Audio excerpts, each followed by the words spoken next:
लोकसभा में विपक्ष के नेता और कांग्रेस सांसद राहुल गांधी आज यानी गुरुवार को प्रेस कॉन्फ्रेंस की। इस दौरान कांग्रेस नेता ने मतदाताओं के नाम काटे जाने को लेकर बड़े दावे किए। इस विवाद में अब एक तरफ पीसीबी के झूठे दावे हैं तो दूसरी तरफ आईसीसी का क्लीन चिट।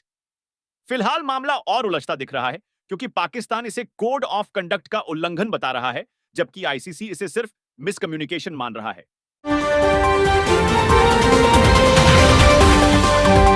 550 पुलिसकर्मियों ने 30 से 40 टीमें बनाकर गैंगस्टरों के सहयोगियों और फाइनेंसर के ठिकानों पर छापेमारी की है। कई लोगों को हिरासत में लिया गया है। पाकिस्तान सेना और आतंकी संगठनों की मिलीभगत का बड़ा खुलासा हुआ है। जैश-ए-मोहम्मद कमांडर इलियास कश्मीरी ने वीडियो में दावा किया कि पाक आर्मी चीफ आसिम मुनीर ने आदेश दिया था कि ऑपरेशन सिंदूर में मारे गए आतंकियों के अंतिम संस्कार में सेना अधिकारी शामिल हों।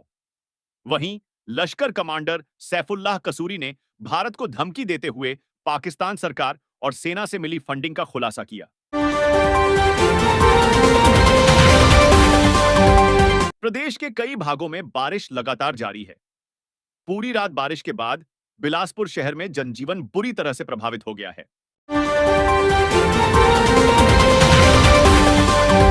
अभिनेत्री दिशा पाटनी के पिता ने कहा कि जिस तरह से मुख्यमंत्री ने उनको भरोसा दिया था, उस पर वह खरे उतरे। योगी आदित्यनाथ के नेतृत्व में प्रदेश की पुलिस अपराध मुक्त प्रदेश और भयमुक्त समाज की परिकल्पना को साबित कर रही है।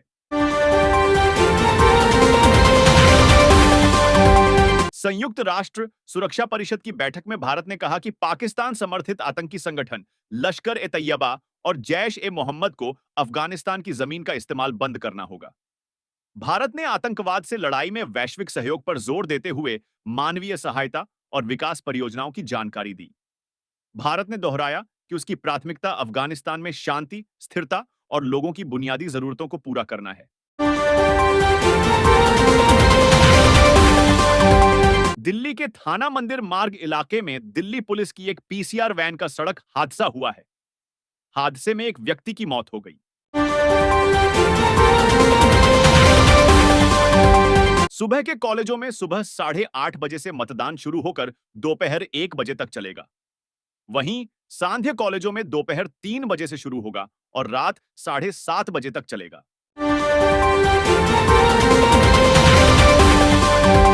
प्रधानमंत्री कार्यालय की ओर से एक बयान में समझौते पर हस्ताक्षर की घोषणा की गई, जिसमें कहा गया है कि किसी भी देश के खिलाफ किसी भी आक्रमण को दोनों के खिलाफ आक्रमण माना जाएगा।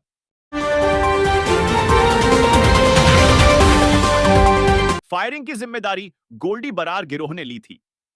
मुठभेड़ में गोली लगने से रोहतक के कहानी का रहने वाला रविंद्र और Indian colony Gohana road Sonipat का रहने वाला अरुण घायल हो गया। दोनों को अस्पताल में भर्ती कराया गया, जहां दोनों ने दम तोड़ दिया। उनके 2 साथियों बागपत निवासी नकुल और विजय की तलाश की जा रही है।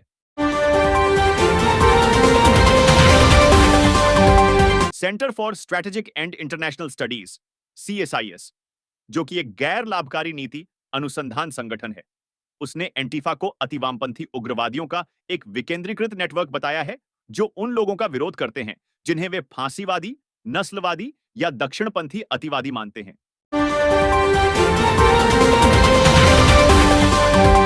त्रावणकोर देवासम बोर्ड (TDB) ने 2019 में द्वारपालक की मूर्तियों पर लगे सोने से मढ़े तांबे के प्लेटों को मरम्मत और पुनः सोना मढ़ने के लिए भेजा।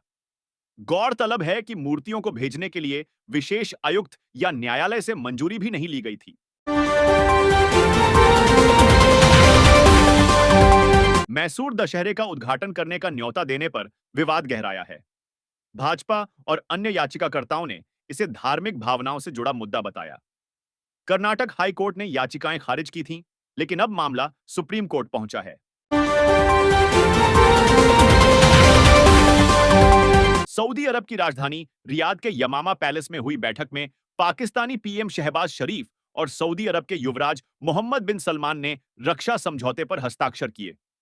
इस दौरान पाकिस्तान के सेना प्रमुख जनरल आसिम मुनीर भी मौजूद रहे। 24 वर्षीय आरोपी की पहचान अजय पांचाल के रूप में हुई है। उसने 12वीं कक्षा तक की शिक्षा पूरी की थी। वह पुलिस भर्ती परीक्षा की तैयारी कर रहा था और बार-बार अपने पिता से फीस भरने के लिए पैसे मांग रहा था।